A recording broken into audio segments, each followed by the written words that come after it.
باب من مدمد واستنشق من غرفۃ واحدۃ، ایک چلو کے ساتھ کلی کرنا اور ناک میں پانی چڑھانا۔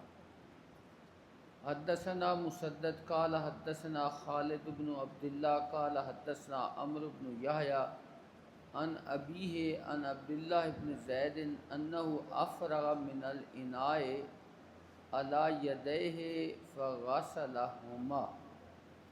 عبداللہ بن زید سے مروی ہے کہ انہوں نے برتن سے اپنے ہاتھوں پر پانی انڈیلا، افرغ، فغسلہما، پہلے اپنے ہاتھوں کو دھویا، ثم غسل او مدمد واستنشق، پھر انہوں نے کلی کی اور ناک میں پانی چڑھایا، من کف واحدۃ، ایک چلو سے، ففعل ذلك ثلاثا، انہوں نے 3 مرتبہ ایسا کیا، فغسل یدیہ الی المرفقین مرتین مرتین ومسح براسہ ما اقبل وما ادبر وغسل رجلیہ الی الکعبین ثم قال ہکذا وضوء رسول اللہ صلی اللہ علیہ وسلم۔ باب مس الراس مرتن، ایک مرتبہ سر کا مسح کرنا۔ حدثنا سلیمان بن حرب قال حدثنا وہیب قال حدثنا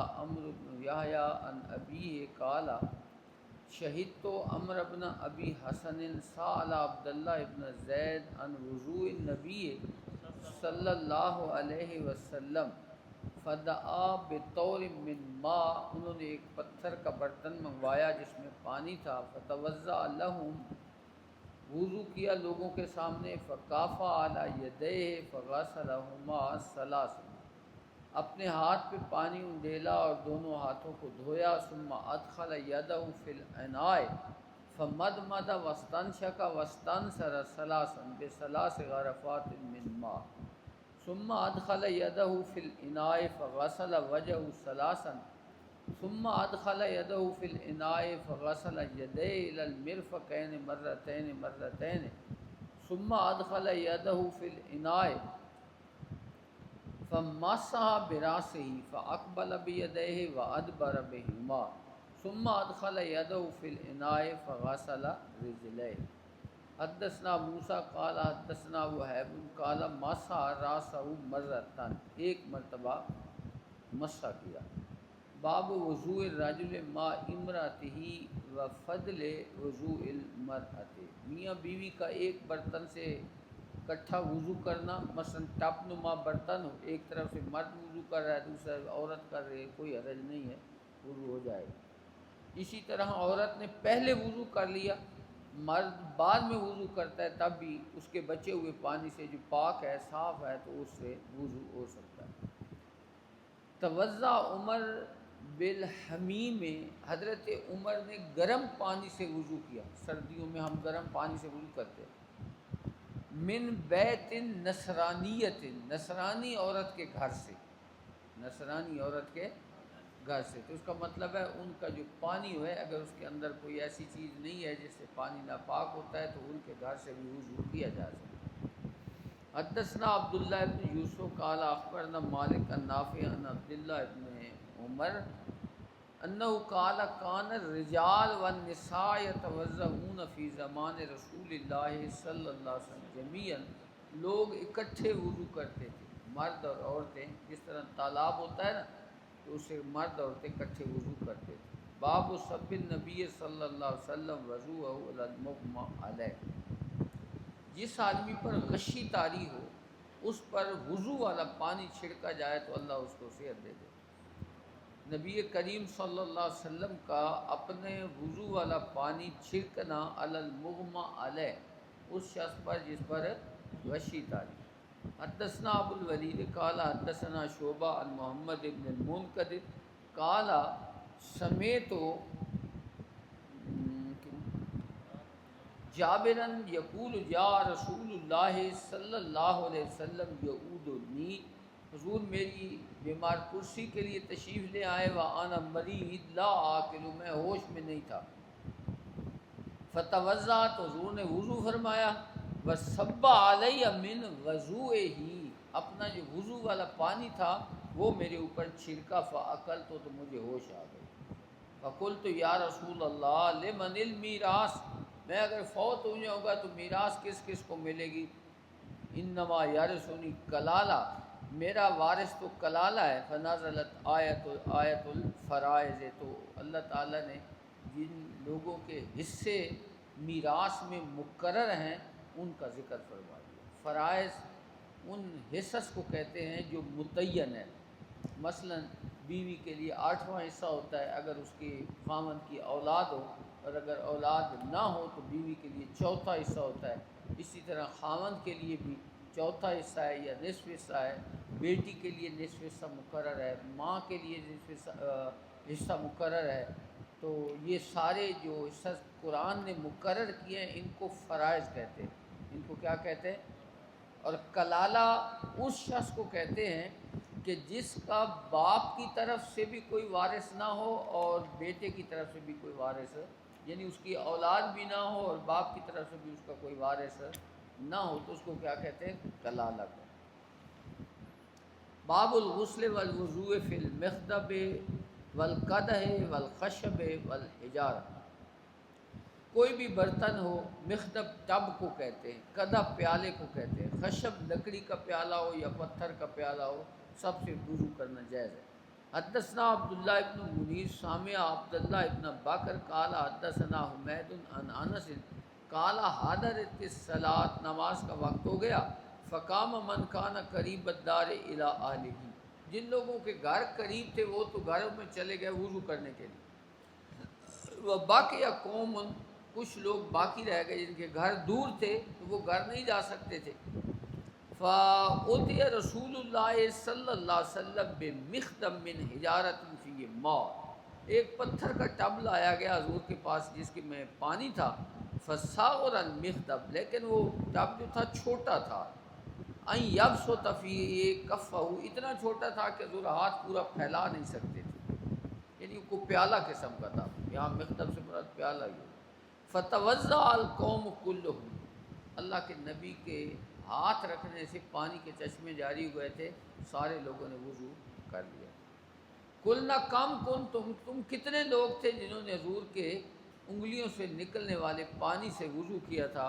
قالا 80 وزیادتاً، 80 سے زائد افراد۔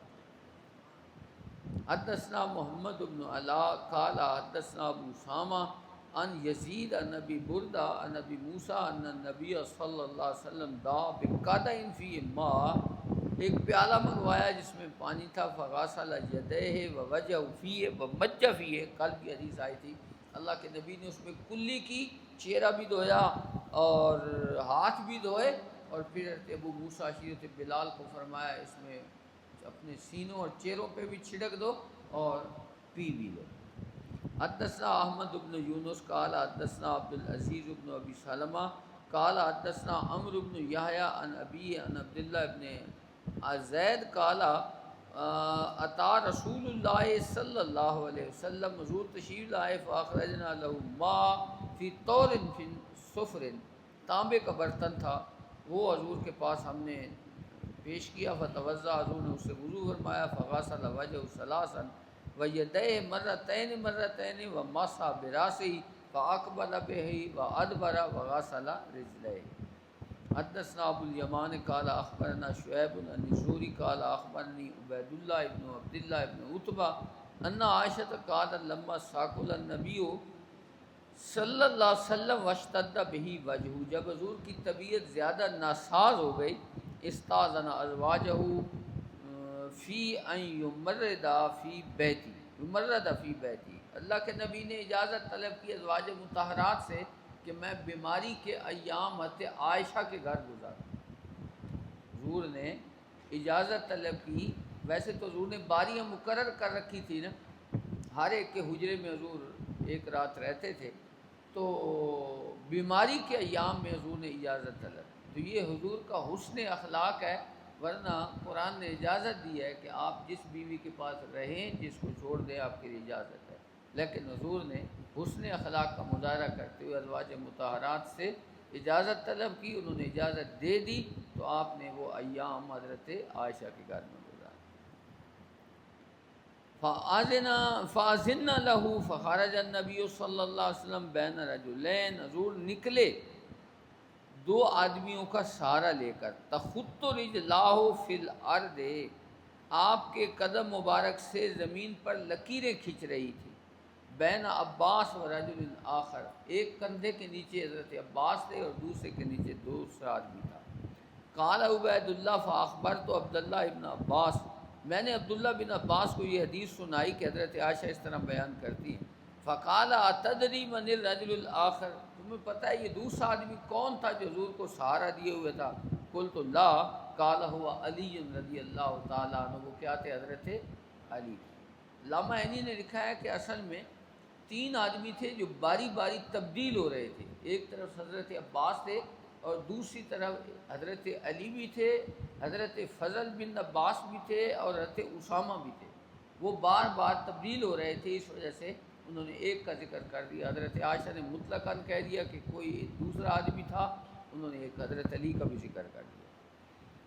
وکانت عائشہ رضی اللہ تعالیٰ عنہ تحدث ان النبی صلی اللہ علیہ وسلم قال بعد ما داخلہ بیت واشتد وجہ، حضور کی طبیعت زیادہ ناساز ہو گئی، وحریقوا علی من سبع کرب، حضور نے فرمایا 7 مشکیزوں کا پانی میرے اوپر ڈالو، 7 مشکیزوں کا پانی، لم تحلل اوقیتہن، جن کے منہ کھولے نہ گئے ہو، اوقیت الوقاء، پیچھے لفظ آیا تھا دھاگا، جو مشکیزہ کا منہ باندھا ہوا ہوتا ہے یا تھیلی کا منہ جس دھاگے سے باندھا ہوا ہوتا ہے، تو یہ اس کی جمع ہے، جن کے منہ کھولے نہ گئے ہوں، لعلی آحد الی الناس، شاید کہ میں غسل کرنے کے بعد لوگوں سے جا کر خطاب کروں۔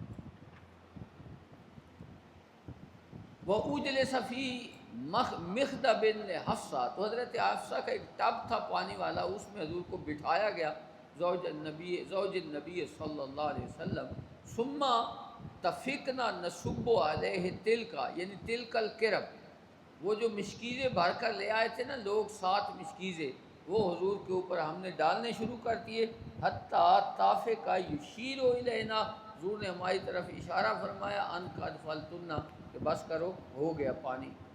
ثم خرج الی الناس، اور پھر حضور غسل کر کے لوگوں کی طرف تشریف لائے اور خطاب فرمایا۔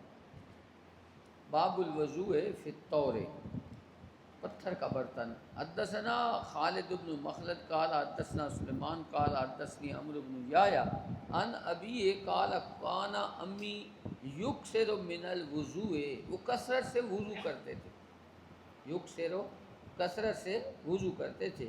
قال علی عبداللہ ابن زید اخبرنی کیف رأیت النبی صلی اللہ علیہ وسلم یتوضأ، حضرت عبداللہ بن زید سے انہوں نے پوچھا کہ حضور کیسے وضو فرماتے تھے؟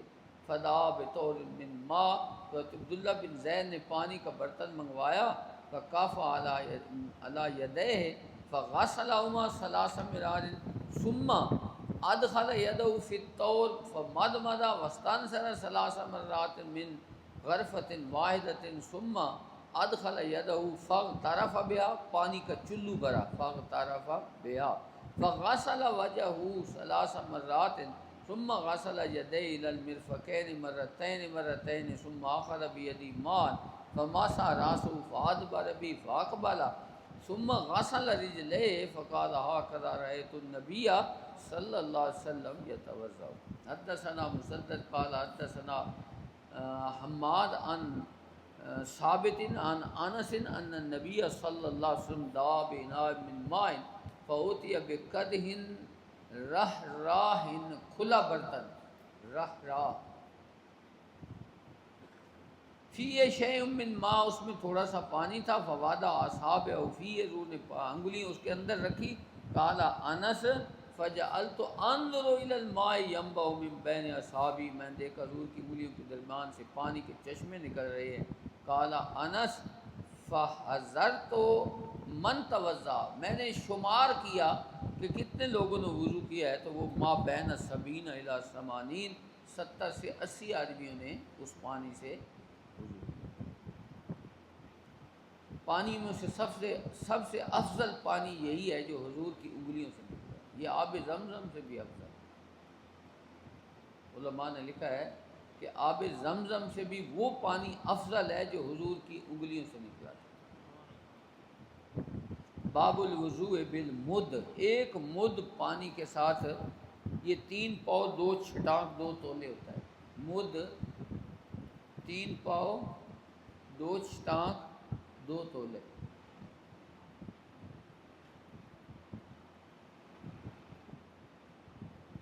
اور سا 3 سیر 8 تولے کا ہوتا ہے سا۔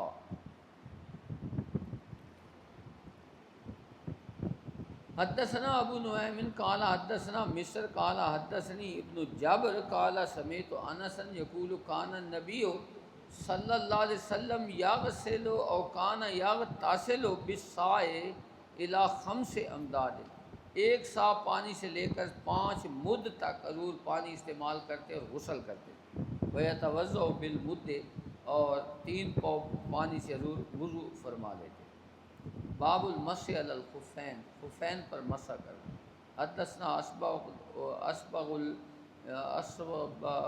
بن فرج المصری عن ابن وهب قال حدثني عمرو حدثني ابو النضر عن ابي سلمة بن عبد الرحمن عن عبد الله بن عمر عن سعد بن ابي وقاص عن النبي صلی اللہ علیہ وسلم انه مسح علی الخفین۔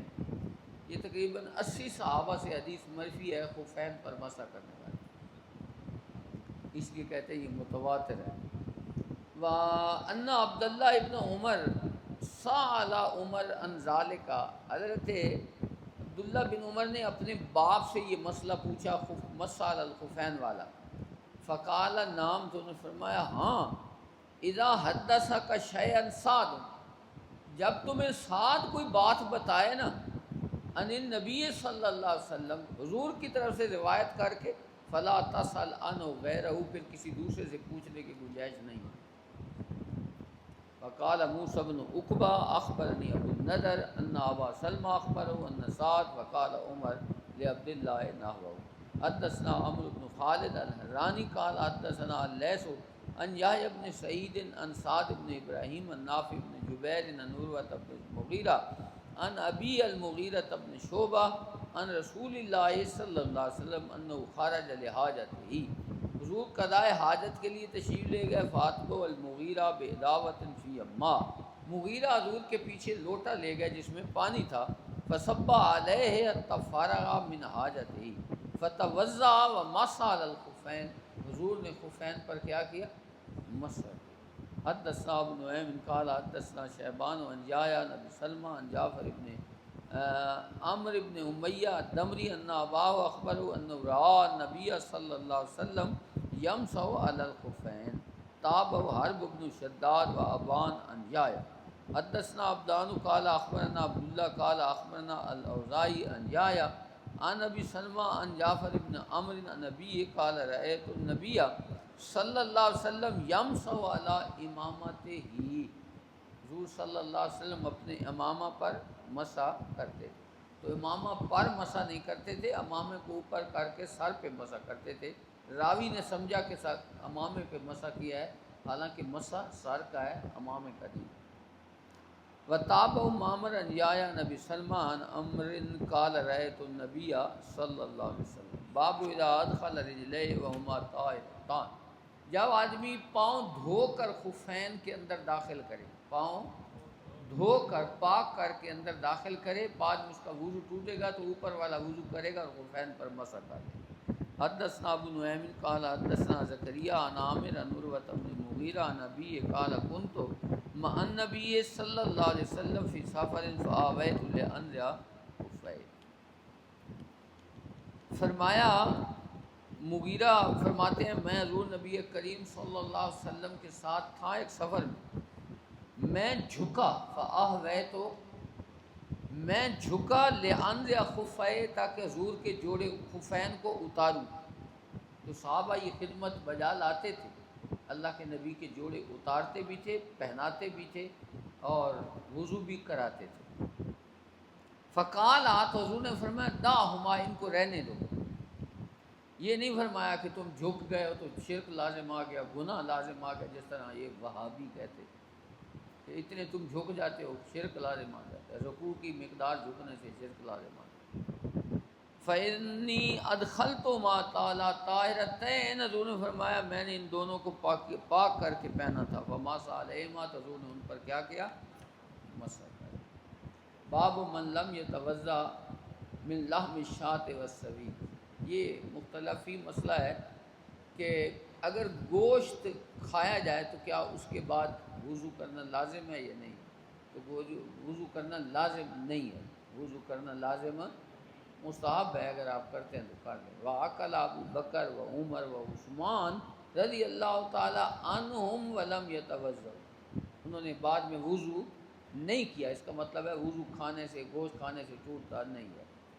حدثنا عبداللہ بن یوسف قال اخبرنا مالک عن زید بن اسلم عن عطاء بن یسار عن عبداللہ بن عباس ان رسول اللہ صلی اللہ علیہ وسلم، دروشی پڑھا کرو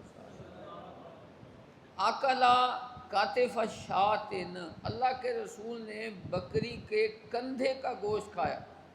اللہ کے نبی کو کندھے کا گوشت پسند تھا، حضور کو کندھے کا گوشت پسند تھا، اس لیے صحابہ حضور کو کندھے کا گوشت پیش کیا کرتے۔ ثم صلی ولم یتوضا، حضور نے نماز پڑھی اور وضو نہیں فرمایا، اس کا مطلب ہے گوشت کھانے سے وضو نہیں ٹوٹتا۔ حدثنا یحییٰ بن بکیر قال حدثنا لیث عن عقیل عن ابن شہاب قال اخبرنی جعفر بن عمرو بن امیہ ان اباہ اخبرہ انہ رأى رسول اللہ صلی اللہ علیہ وسلم یحتز من کاتف شاة، اللہ کے نبی بکری کے کندھے کا گوشت چھری سے کاٹ کر کھا رہے تھے۔ احتزا یحتزو، تو کھانے میں چھری کانٹا استعمال کرنا جائز ہے، اللہ کے نبی چھری استعمال کر رہے تھے۔ تو بعض چیزیں پسندیدہ ہوتی ہیں، اگرچہ حضور استعمال نہ بھی فرمائی ہو پھر بھی ان کا استعمال جائز ہوتا ہے، لیکن یہاں حضور نے چھری، بعض لوگ کہتے ہیں چمچ سے نہیں کھانا چاہیے، حضور نے چمچ سے نہیں کھایا، ہاتھوں سے کھایا، نہیں کوئی حرج نہیں ہے، چمچ سے بھی آپ کھا سکتے ہیں۔ فدعی الی الصلاۃ، حضور کو نماز کے لیے بلایا گیا، فالقى سکین، تو حضور نے چھری رکھ دی، فصلی ولم یتوضا، حضور نے نماز پڑھائی اور وضو، تو گوشت کھا رہے تھے نا، اس کے بعد وضو نہیں فرمایا۔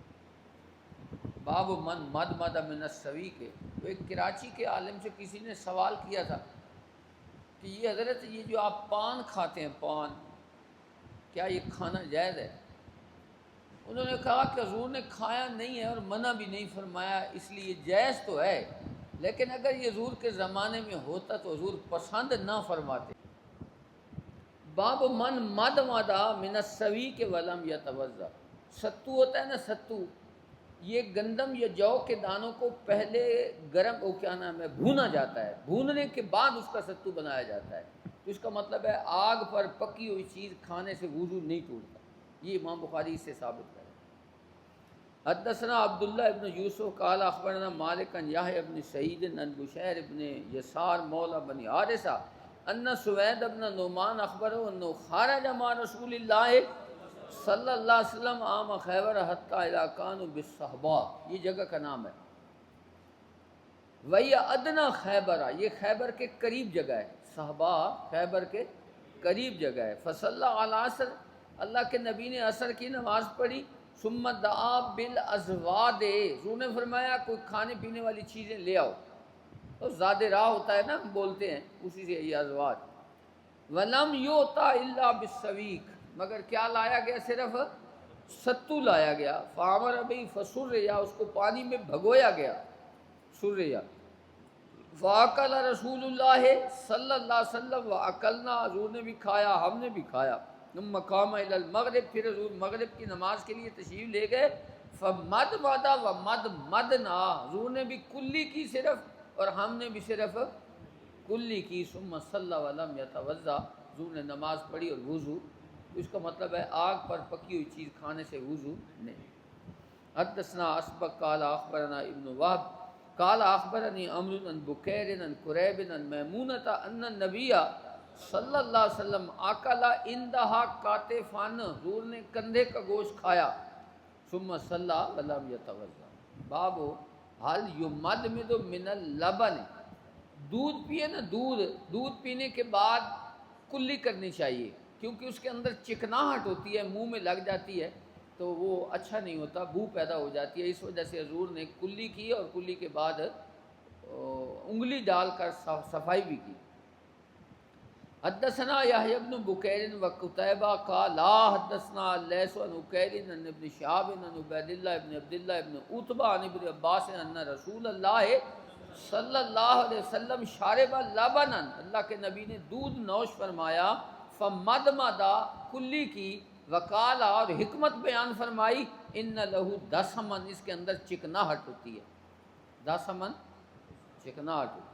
تابعوا یونس و صالح بن کیسان عن الزہری باب الوضوء من النوم ولم یر من النعست والنعستین او الخفق وضوء۔ آدمی سو جائے، لیٹا ہوا ہے، سو جائے تو وضو ٹوٹ جائے گا، اس سے تو وضو کرنا ہوگا، لیکن آدمی بیٹھا ہوا ہے سیدھا اور اونگ آتی ہے، تھوڑا سا آدمی ہلتا جلتا رہتا ہے تو اس وجہ سے وضو نہیں ٹوٹتا، جب تک کہ تشریف اٹھ نہ جائے پوری طرح، گر نہ جائے بندہ۔ سمجھ آئی نا؟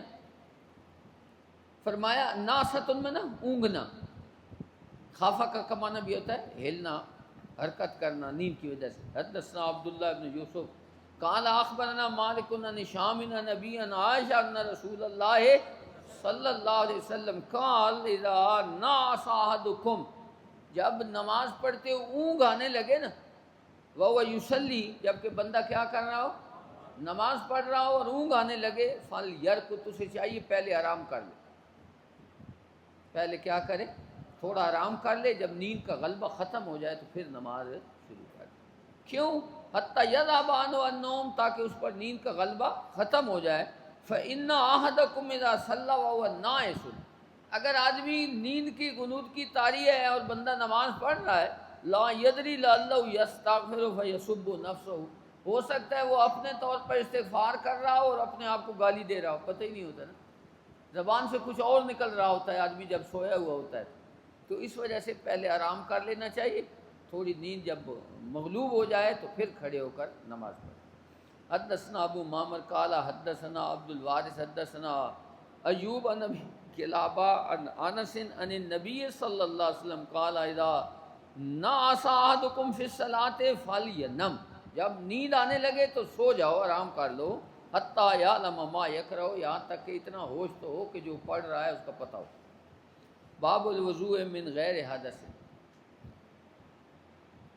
ہر چیز میں اسراف گناہ ہوتا ہے، ولا تبذر تبذیرا، قرآن میں بھی ہے اسراف نہ کرو، لیکن اگر وضو پر وضو کیا جائے تو یہ اسراف کے زمرے میں نہیں آتا، یہ نور علی نور سمجھا جاتا ہے۔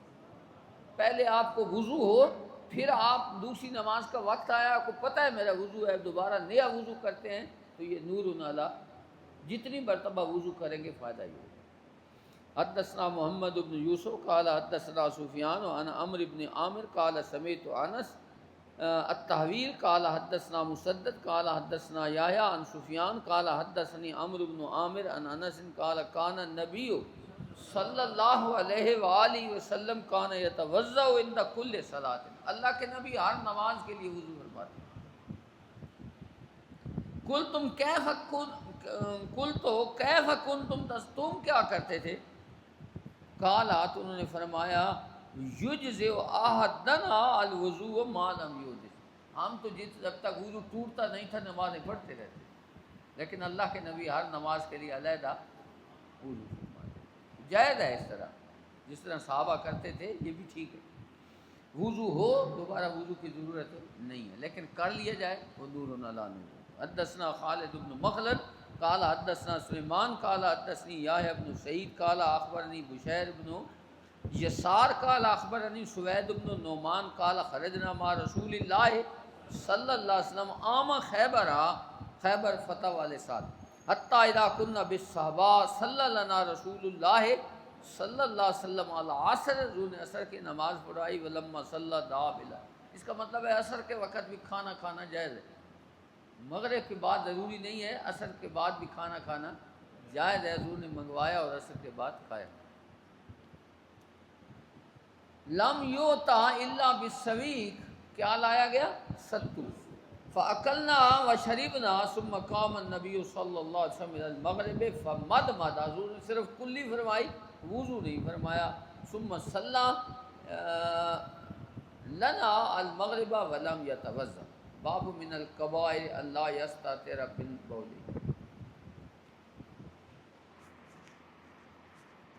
گناہ کبیرہ ہے، غور سے سنیں، یہ عمل گناہ کبیرہ ہے کہ پیشاب کے چھینٹے آدمی کے جسم پر پڑے. پیشاب کرتے وقت اس کا اہتمام نہ کرے، اس کے کپڑوں پہ چھینٹے لگ جائیں یا اس کے جسم پہ پیشاب لگ جائے تو یہ گناہ کبیرہ ہے.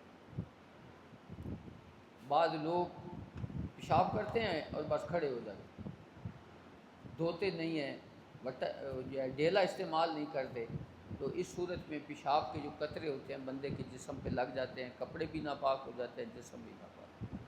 اس وجہ سے حکم ہے کہ استنجا کرو، خواہ ڈھیلوں کے ساتھ کرو تب بھی ٹھیک ہے، خواہ پانی ہے تو پانی کے ساتھ کرو، یا دونوں استعمال کر لو تو وہ بھی بہتر ہے، بلکہ وہ افضل ہے. دوسرا اس لا یستتر کا معنی یہ ہے کہ آدمی پیشاب کرتے وقت اپنی شرم گاہ کو نہ ڈھانپے، لوگوں کے سامنے بیٹھ جائے پیشاب کرنے کے لیے، دخانہ کھول دے. یہ بھی گناہ کبیرہ ہے. یہ کیا ہے؟ گناہ ہے کبیرہ ہے. یہ دونوں معنی بیان کیے گئے ہیں لا یستتر.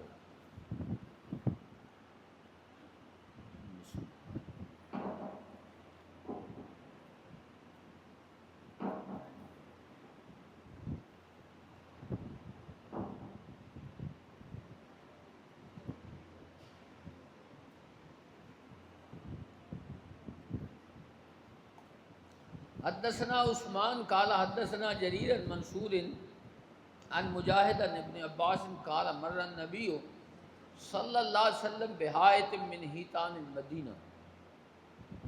مدینہ کے ایک باغ کے پاس سے حضور گزرے، یا مکہ کے باغ میں. فسامع صوت انسانین یعذبان فی قبورہما، وہاں قبریں تھیں اور دو قبروں کو عذاب ہو رہا تھا. بڑی مشہور حدیث ہے. فقال النبی صلی اللہ علیہ وسلم یعذبان، حضور نے فرمایا ان کو عذاب ہو رہا ہے، ان دو بندوں کو عذاب ہو رہا ہے. حضور آپ قبرستان میں جاتے ہیں، آپ نے کبھی کوئی آواز سنی ہے؟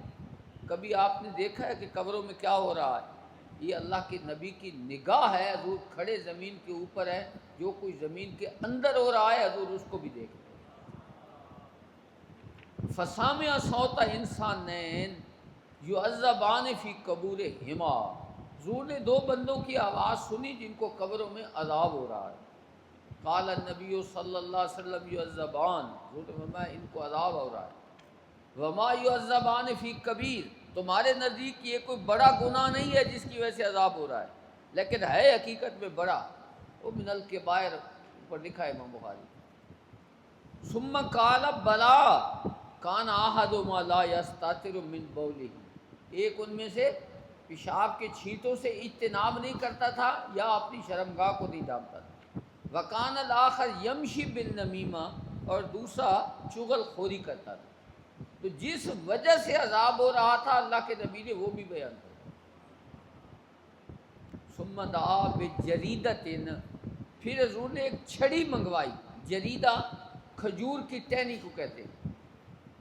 فَكَسَرَهَا كِسْرَتَيْن، حضور نے اس کے دو ٹکڑے کیے، یعنی اس کو آدھو آدھ کاٹ دیا.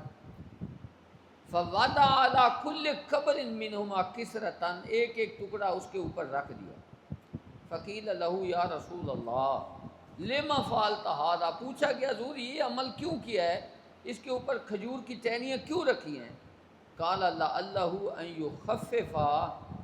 يُخَفَّفَ عَنْهُمَا مَا لَمْ تَيْبَسَا، جب تک یہ خشک نہیں ہوں گی نا اللہ ان کے عذاب میں تخفیف فرمائے.